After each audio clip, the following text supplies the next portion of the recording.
పెళ్ళైనా పండగైనా వేడుక ఏదైనా పట్టు చీరల ప్రత్యేక వేదిక వారాహి సిల్క్స్. నమస్కారం, వెల్కమ్ టు సుమన్ టీవీ. నేను గీతాంజలి. శ్రీమాత్రే నమః. ప్రస్తుతం మనతో పాటు కామాఖ్యామృత శోధన వ్యవస్థాపకురాలు, ప్రముఖ ఆధ్యాత్మికవేత్త, శ్రీ విద్యా ఉపాసకురాలు వేణుశ్యామ అమ్మ ఉన్నారు. వారి నివాసం దగ్గర ప్రస్తుతం ఉన్నాము, పీఠం దగ్గర ఉన్నాము. అమ్మతో మాట్లాడదాం. శ్రీ విద్యకు సంబంధించి, అలాగే ఆ లలితా త్రిపుర సుందరి గురించి ఎన్నో అమూల్యమైన విషయాలు తెలుసుకుందాం.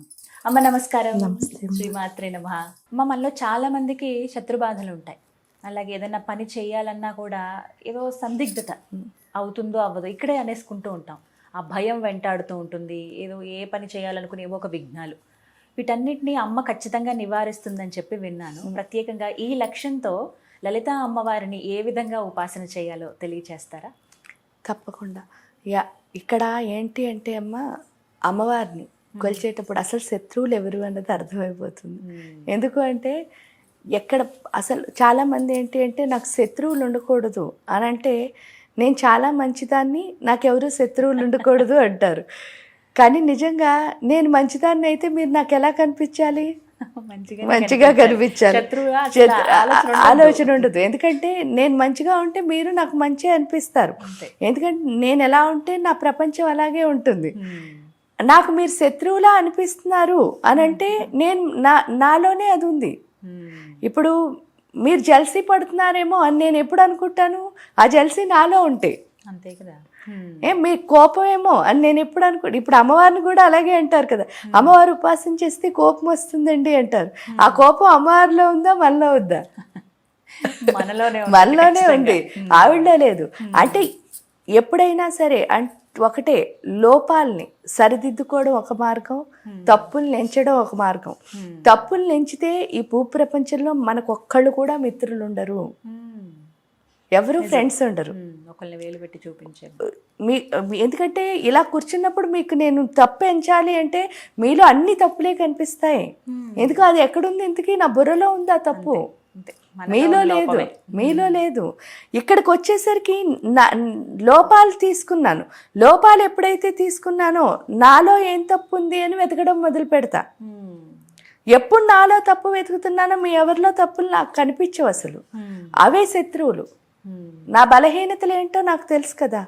ఆ బలహీనతలు నేను బలంగా మార్చుకోవాలి అంటే నా గుండెకి ఏం రావాలి? శక్తి రావాలి.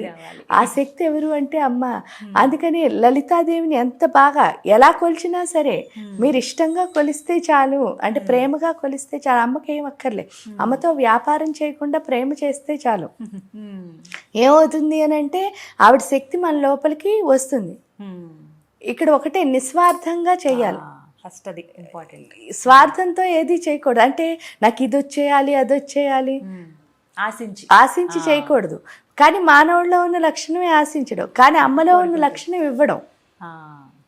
ఏమిస్తారు? అలాంటప్పుడు అడగచ్చమ్మా ఎవరు? అసలు అడగక్కర్లే.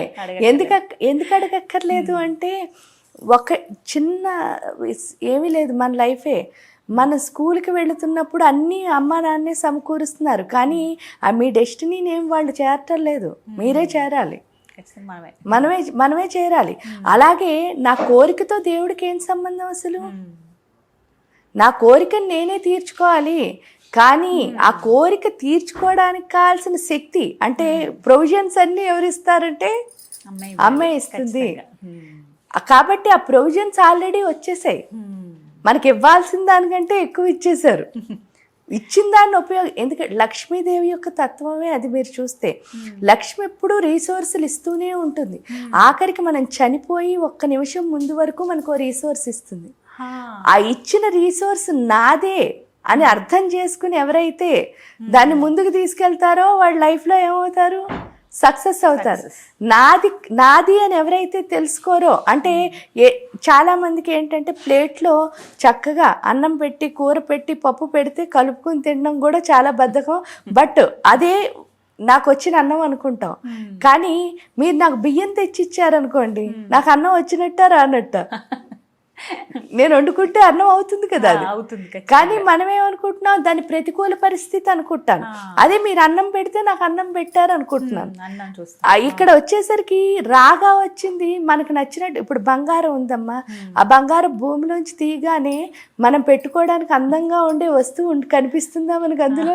లేదు, ఇదేమిటి ఇలా ఉంది అని అనిపోతా. దాన్ని నిప్పులో వేస్తున్నారు, సుత్తితో కొడుతున్నారు, ఆ తర్వాత మెషర్మెంట్ పెట్టి లేకపోతే ఎలాగో వాళ్ళు చేత చేస్తున్నారు. చేసిన తర్వాత మనం పెట్టుకుంటే దానికి షైనింగ్ వచ్చింది. అలాగే ఇక్కడ మనం కూడా సాధన చేస్తేనే మనకు అర్థమవుతుంది. సాధన చాలా ముఖ్యం. సాధన చాలా ముఖ్యం. సాధనమున వల్ల సమకూరుతరులోన ఆ సాధన ఎంత చేస్తామో అంత మన గుండెల్లో మార్పు వస్తుంది. గుండెల్లో ఎప్పుడు మార్పు వచ్చిందో మనకి ఇంకెవ్వరూ శత్రువులు లేరు. మనలో ఉన్న లోపాలే. అందుకే విమర్శ రూపిణి విద్యా వేదాది జగత్ప్రసు. నిన్ను నువ్వు ఎప్పుడైతే విమర్శించుకోవడం మొదలు పెడతావో నీలో ఉన్న విద్య అన్నది బయటకు వస్తుంది. అంతవరకు ఏమవుతుంది, ఇమిటేషన్ అన్నమాట. ఆ ఇమిటేషన్ ఏంటంటే ఏదో బుక్ చూసి చెప్పడము, లేకపోతే ఏదో అంటే అది లోపల నుంచి రాదు. ఆశిస్తూనే పైకి ఏం ఆశిస్తున్నారు అక్కడ అని అంటారు. మీరు ఏది చెప్పినా సరే నాకు ఏదో ఒకటి కావాలి. అది ఏంటి అంటే, నేను చెప్పాను ఇప్పుడు డబ్బు వస్తుందా, నేను చెప్పాను ఇప్పుడు పేరు ప్రతిష్టలు వస్తాయి, మనం అక్కడే కదా లొంగిపోతాం. నేను చెప్పాను ఇప్పుడు వీళ్ళు ఏం చేస్తారు, నాకు అన్నీ మీ నుంచే నాకు రావాలి, నా నుంచి ఇంకేమి ఇచ్చేది లేదు ఇక్కడ. కానీ అమ్మకున్న లక్షణం చూడండి, ఎప్పుడూ ఇవ్వడమే, తీసుకోవడం లేదు అసలు. అంటే ఆశించే లక్షణం లేదు. కానీ తీసుకోవడం లేకపోయినా ఆవిడ దగ్గర ఉన్నన్ని మన దగ్గర ఉన్నాయి. అసలు అలా ఇస్తున్న కొద్దీ ఏముంది అక్కడ, నిధులే ఉన్నాయి, వస్తూనే ఉంటాయి. అంటే నువ్వు ఎంత ఇస్తే అంత వస్తుంది జ్ఞానం ఇక్కడ. అందుకే విశ్వవర్ధనంబు విద్యాధనంబురా. నువ్వు విశ్వంలోకి పంపించిన కొద్దీ ఆ విద్యాధనం అన్నది లోపల వస్తుంది. విద్యాధనం ఎప్పుడు వచ్చిందో అన్ని ధనాలు ఆటోమేటిక్గా వస్తాయి. వాటి కోసం నువ్వేం పెద్ద కష్టపడక్కర్లే. కానీ ఇక్కడ మనం చిన్నది ఏం పడిపోతాం, ఏదో కీర్తి ప్రతిష్టలో డబ్బు ఇలాంటి పిచ్చి పిచ్చి వాటిల్లో లొంగిపోతాం. ఆ లొంగిపోవడం వల్ల ఏమవుతుంది, మనకి తెలియకుండానే మనం రిస్ట్రిక్ట్ చేసేస్తాం. ఏంటంటే నేను ఇది చేస్తానమ్మా, నాకు అది రావాలి, నా టార్గెట్ అదే కదా. అంటే నేను ఇది ఎందుకు చేస్తున్నానంటే దానికోసం. అప్పుడు దానికోసం చేసినప్పుడు నేను దీన్ని ఎలా శ్రద్ధగా చేయగలుగుతాను? చేయలేము. అంటే అన్ని ఏంటి తెచ్చిపెట్టుకుని ఉంటాయి. నవ్వైనా ప్రేమైనా అన్ని తెచ్చిపెట్టుకున్నవి ఎప్పుడైతే ఉన్నాయో కొన్ని రోజులు ఆ యాక్షన్ అంతా బాగుంటుంది. ఆ తర్వాత ఏదో ఒక రోజు, ఎందుకంటే ఎప్పుడు అబద్ధమే, నిజం నిజమే. కాబట్టి నిజంగా ఉండడానికి ట్రై చేస్తే చాలు, అసలు మనకి శత్రువులు ఎవరు ఉండరు.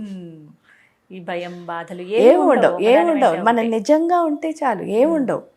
ఆ నిజం ఎవరు అంటే అమ్మే. మళ్ళీ ఎందుకండి అమ్మ అంటారు, మన లైఫ్ తీసుకున్నప్పుడు అంటే మనం పుట్టాం, ఈ కడుపులోంచి వచ్చానన్నది ఒక్కటే నాకు నిజం.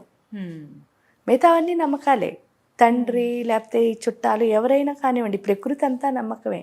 ఓన్లీ నేను ఆ పొట్టలోంచి వచ్చింది మాత్రం నాకు నిజం నా లైఫ్కి.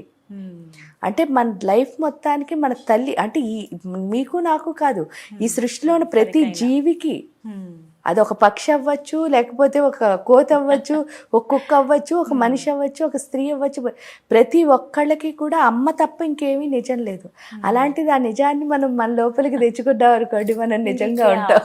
ఇంకా శత్రువులని లేకపోతే భయం అని సందిగ్ధత అని ఇంకేం జరగట్లేదని ఇంకా ఏ ఆలోచన రాదు. ఆ పని జరగకపోవడానికి కూడా కారణం ఎవరు అంటే మనమే. ఎందుకంటే నేనే కదా నాకు అన్ని అవధులు పెట్టుకో. అంటే ఇప్పుడు వెళుతున్నాం, వెళ్ళినప్పుడు మీరు ఏం ఆలోచించకుండా వెళ్ళండి, ఆ పని ఎంతో హ్యాపీగా అయిపోతుంది. మీరు కనుక ఆలోచిస్తూ అవుతుందా అవుదా అని వెళ్ళారు అనుకో, ఆ పని అవ్వదు. అంతే అనుకున్నాం కదా ముందు, ఇలాగే ఆలోచన వచ్చేస్తుంది. ముందు మన దగ్గర నుంచి స్టార్ట్ అవ్వాలి ఏదైనా కూడా. ఇవి ముందుగా అందరూ తెలుసుకోవాలి, ప్రతి ఒక్కరికి వర్తిస్తుంది. ఇది చక్కగా వివరించారు, ధన్యవాదాలు.